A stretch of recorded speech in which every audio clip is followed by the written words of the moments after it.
We left a beautiful beach house in North Carolina to move into a cockroach-infested fourplex in College Station, Texas, with no idea what we were doing.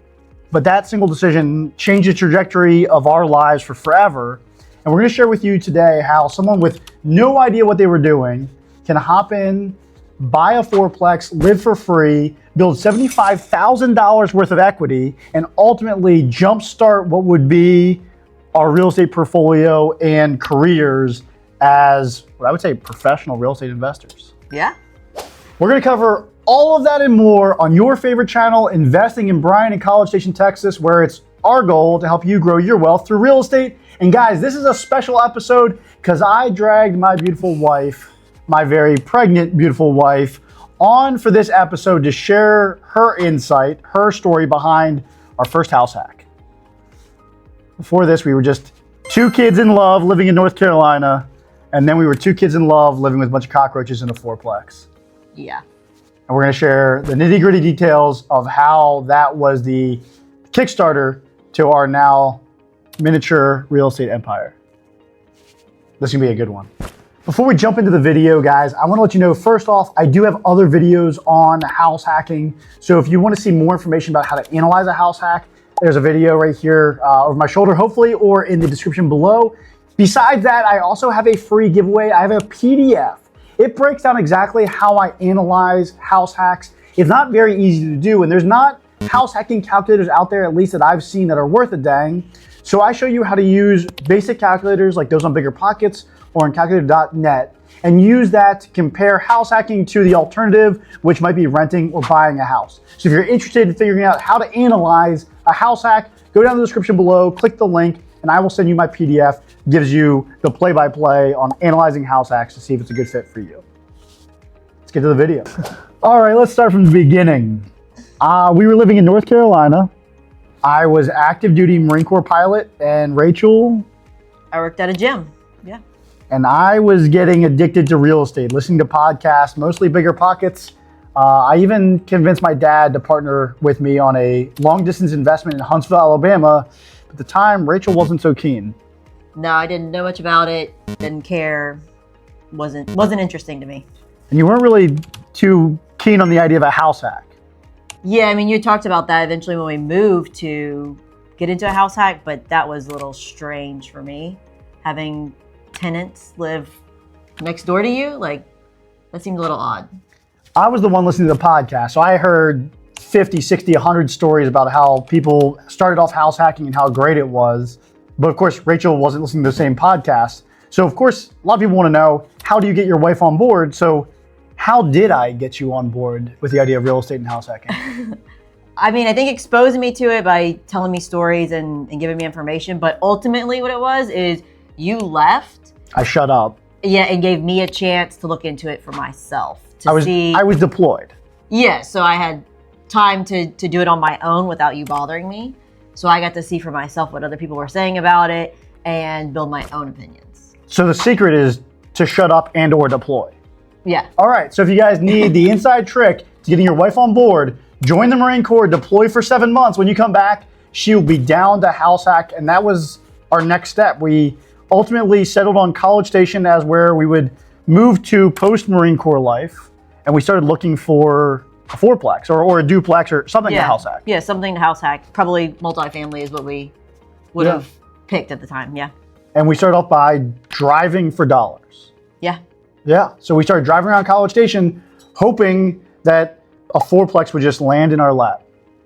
Yeah, it kind of happened that way too. It landed in our laps, sort of. I like this story and I like your perspective on it better. So how did we find 700 Navarro, our first house hack? Okay, so driving around, driving for dollars, we came across a for rent sign, the landlord special. You go to Home Depot, write your phone number on it, put it in the yard, and hope someone rents it. Yeah, exactly. So we saw that, and we also saw someone coming in and out of this fourplex carrying paint cans and tools, and he didn't look like your typical handyman. He just looked like, an older gentleman doing some work, kind of, piddling, doing his thing. So I said, let's let's call the number on the sign. Let's see what happens. So gave him a call, went to voicemail. And it wasn't long after that he gave us a call back. No, did he call us back or did we go in? Maybe we just stopped by. I think we just stopped by and said, since he didn't answer the phone, we'll just go talk to the guy. We had nothing else to do, so we like staked out in front of the house. This is how I remember we were basically sitting out there just staring at the house like, man, it'd be cool to own that. And I was just like, just gonna watch it. Like maybe like the guy would come out to us and offer us to buy the house. So it ended up we go in and we talk to the guy. Hold on. I was too chicken shit to go talk to the guy, Marine Corps pilot, and my wife over here goes, I'm gonna go in. I'm like, well, you can't go in without me. I mean, you know, it never hurts to ask, right? You got to go in and start a conversation with somebody, see who they are, what they're doing. So he was the owner. He was actually looking to sell the property. I don't know if it was actively listed, but he was looking to sell. His kids had lived there like years ago, like decades ago. Yeah, so it was pretty old and run down, and he had been doing a lot of the work himself coming from Dallas. So he was self-managing it, probably putting his own tenants in there and doing all the stuff himself. So you could tell it was, you know, run down and... Describe the carpet. and which one? In D. So there was a unit, you know, side story. There was a unit that the carpet was so filthy and black. It looked like the best description we could get was that somebody took their motorcycle upstairs and changed the oil on the carpet. It was disgusting. Yeah. Yeah. And that guy was like, this is a move-in ready unit. He's like, oh yeah, move someone in here. Yeah, it was interesting. But anyway, so we talked to the guy. He was interested in selling. He had somebody, I think, from his church helping represent him on the sale of the property. Right. And he basically told us make an offer. So we went back to my sister's apartment, and Greg starts crunching numbers. That's what he does. So we came up, well, after our original offer was 275, 280, something like that. And we offered it, crossed our fingers. It wasn't on the market. Surely this was like a done deal. And he came back and said, we accepted another offer. So that was pretty much dead till about 2 weeks later. I think the first offer, that buyer came to their senses and backed out. And he said, do you still want it? And we locked it up for 285? 280. 280. And then we realized, well, we don't have jobs. So in order to buy this house, we're going to need a cosigner. So then we immediately ran to your parents and said, here are your options. Help us cosign, or we will live with you forever as 30-year-old adults living at home. I think they were pretty willing to get us out of the house. So they co-signed for us, and that's how we bought that first house hack, first duplex, 700 Navarro. Yeah. Yeah. Literally driving around looking for rent signs, and then having, you know, the guts to go talk to somebody, which was nerve-wracking for me for some reason. All they can say is no. It works. First lesson learned is things do not go as planned. So we thought we were buying a fourplex with 2 occupied units, 1 unit we would move into, and then basically we just need to have enough money to fix up the vacant unit and then slowly fix up the other ones as people move out. But about a week before closing, the dreaded skip, meaning the one tenant that we had, or one of the 2 tenants that we had, in the middle of the night just up and left. So now we crunched some more numbers, said, okay, we can still handle it. We can fix up 2 units at once to include what we want to do on the exterior and the roof. So we closed in January, got to work, and at the time I was a licensed agent, but I was doing that kind of part-time. And I think you were working part-time? In January, yeah. So I had gotten a job at a gym here locally that was set to open full-time in March. Yep. So we both had part-time jobs, and we were midway renovations on 2 of the units, the upstairs units. We were living in one of the downstairs units. I think we were pretty much done or thereabouts. And guys, for timeline-wise, March 2020, very important month for U.S. history because COVID hits. Shit. So now we have 2 vacant units and a property we just purchased. My job requires me to go into people's houses. COVID hits, and we're kind of in a little bit of I'm in a little bit of a panic. You're like cool as a cucumber. Yeah, I mean, but the gym obviously couldn't open because gyms were a big issue in COVID as well. So that job's gone. Yeah. Yeah. So, and then we finish those renovations. We start getting them leased out. I think we might even have leased one of them. And we had a little bit of reserves to do the third unit if we had to, because we knew the tenants in there were, it was only a matter of time. But then it was like a Saturday morning. Saturday morning, get up. We have a coffee pot, automatic coffee pot. It makes our coffee. I'm not sure if you had gotten yours yet or not, but anyways, I go to get my coffee, pour it in. I put a little creamer in mine. So I'm stirring it up, and swirling around are some little black dots. And it looks like coffee grounds. I'm like, great, coffee grounds got in there. Well, once it stops swirling, They kept swimming. you get a better image of what's actually in there. And it's little dots, but they have little legs. Little cockroach legs. Yeah. We had cockroaches in our coffee. Yeah, the baby cockroaches had crawled into, I guess, the water reservoir on the coffee pot. Or like, I guess, do they lay eggs or however? I don't know. They like warmth, obviously, and need water. So Check and check. gotten in there, we open it up, and you can see them on the top of the lid of the coffee maker. Yeah. So we didn't have any plans to renovate the unit we were living in. We were just going to rough it in this non-updated 80s built 900 square foot, 2-bedroom, 1-bath unit until we moved out, basically. Yeah. And we had been fighting the roaches. We knew they were there.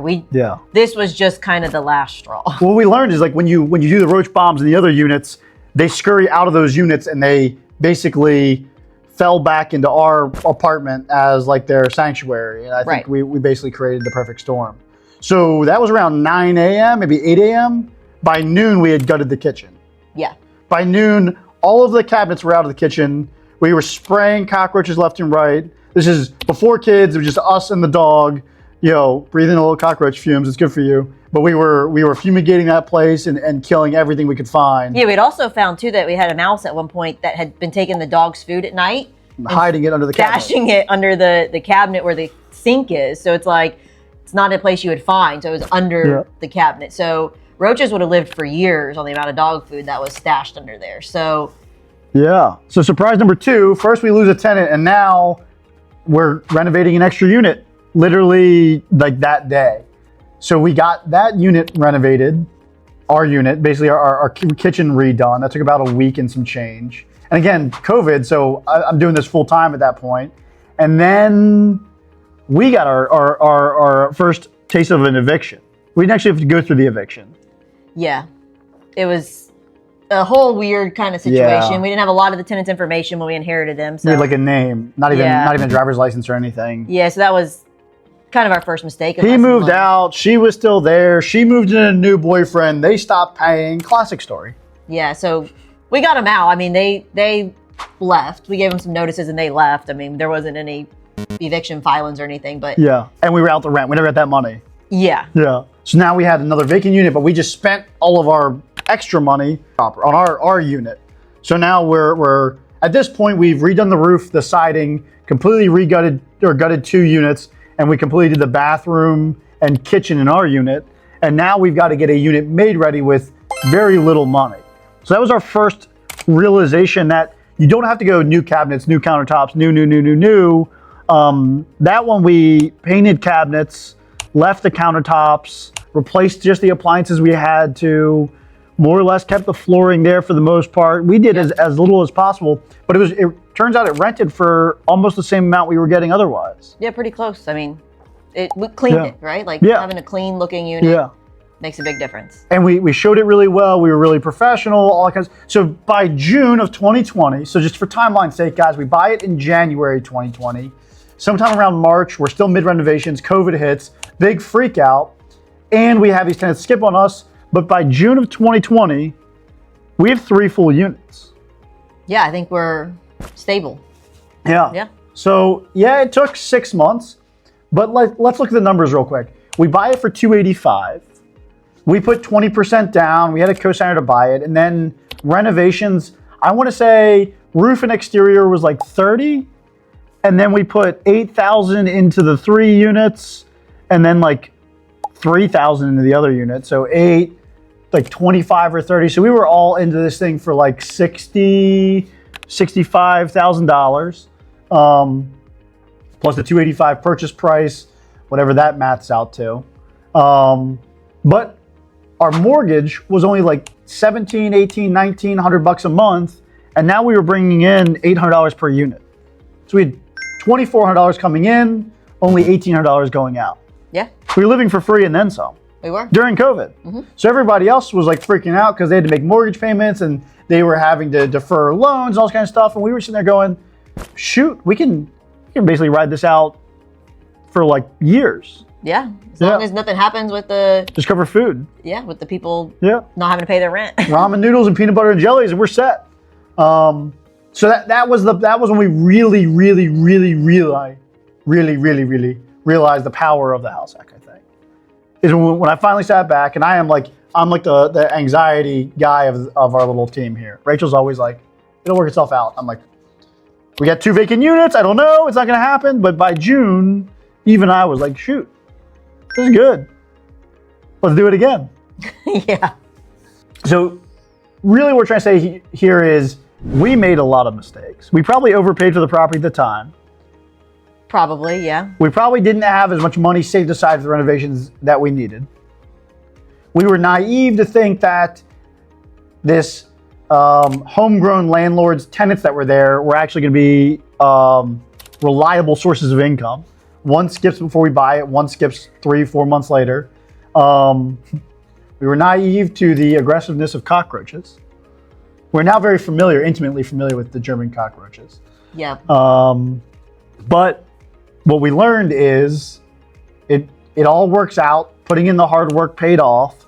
And that fourplex now turned into 25 units.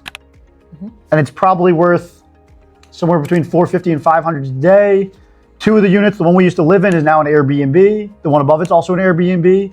Our current rents here in 2025 are, for the long terms, I think I've got $1,075 and $1,125. So we're getting $1,100 per the long-term rented side. We're getting $2,000 a month for the short-term rented side, mid-term rented. Whole video series on that. Actually, real quick, guys, if you want to check out a really good video about how we run our Airbnbs, that's further along in our story. But I have a whole video series on that. Check this one out right here. How we actually turned one of our Navarro units into a midterm rental, literally the one that we lived in. So if you want to see the exact unit we lived in and how we have now converted that to a midterm, check out this video over my shoulder right now. That should be the next video you should check out because that would be a next great step. If I was house hacking, turning one of the units into a midterm rental would be powerful. Yeah. Cool. All right. So shoot, lessons learned and would you do it again? Lessons learned? There's probably too many to list. All right, what was your big takeaways? What were you like, oh my God?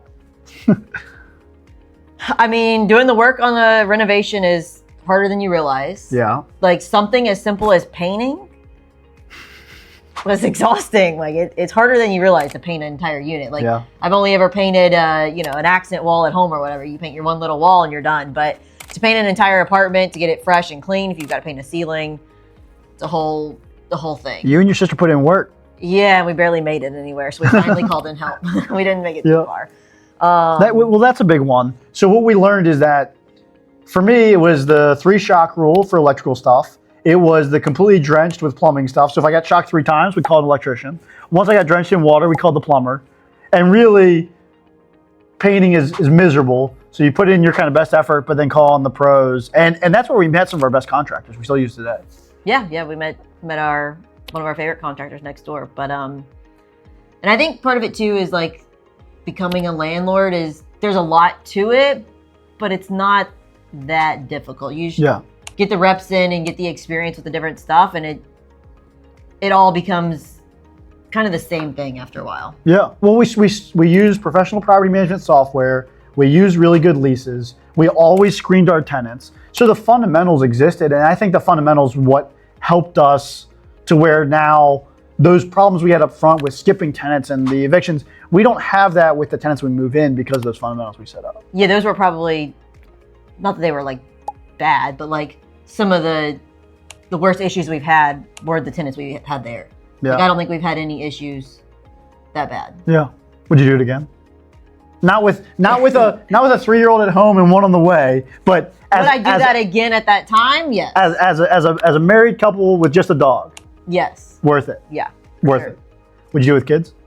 What about a duplex? In a different setup. What about a duplex with like 3 bedrooms? Would you do a duplex 3 bedrooms with a kid or 2? Yeah, knowing it's temporary, I mean. We were there for a year and a half. Yeah. You could probably do it for a year and a half, 2 years. Yeah. Yeah. I think one of the things I took away was we gained a lot of respect from lenders, partners, ultimately when my employer. Eventually, I actually got a job by the fact that I, in our interview, talked about how I was living in a fourplex. It was a real estate related job to be a property manager. So I think that first house is a big resume builder. It builds your credibility. And I think that was when I was like, okay, now we bought that Huntsville house. Before this, we bought a duplex in Huntsville. Long story short there, I never really felt like an investor. But when I was done with this house hack, at the end of that, I was like, shoot, we're investors now. Like we've been through the ringer, and I came out the other side, and like now I can call myself an investor. It's kind of how I felt. Yeah, I think it's worth it for anybody. It's a temporary thing, right? Like the advantages to it and everything to start. Yeah. I mean, you have to be there a year. A year goes by really fast. You're probably going to end up being there longer just because a year is so quick. Yeah. It's a small sacrifice to get you a huge leap in front of everybody else. Yep. And so that was 2020, guys. It's been 5 years since then. We've grown a portfolio. We've done countless renovations, moved in countless tenants, showed hundreds of times, converted to Airbnbs and midterm rentals. We've done live-in flips. We've done live-in house hack, live-in Airbnb. We've helped clients out. Guys, and really, I share that to share with you that this channel is designed to share with you both what we learned, but also the hard lessons learned, how we learned the hard way so you can avoid those. So now would be a great time to go down below, hit that subscribe button, subscribe to the channel. My goal is to share with you a new video every week. Maybe I'll even drag Rachel on another upcoming video. She's having a great time with this one. And then, of course, if you want to work with us, Rachel and I have our own company. It's the Schwartz Realty Group. We help investors just like you every day buy, sell, invest here in Bryan and College Station. And our specialty, our secret sauce, is helping you manage that property to maximize your ROI, just like we did starting off with that fourplex. So feel free to hit us up. All the contact information is in the description below. And I have a giveaway, guys. So if you go down the description below, there will be a link. And that link will share with you my breakdown on how I analyze a house hack. Because there's not a lot of house hack calculators out there. So I break down how you can use an everyday calculator like those on BiggerPockets or on calculator.net and analyze a house hack to compare it to your alternatives. Guys, it is powerful stuff. I'm telling you, it is still my favorite investment is live-in house hack. It's easy to get, not necessarily easy to do, but you can do it. It's worth it. You can do it. Guys, until next week, you take it easy.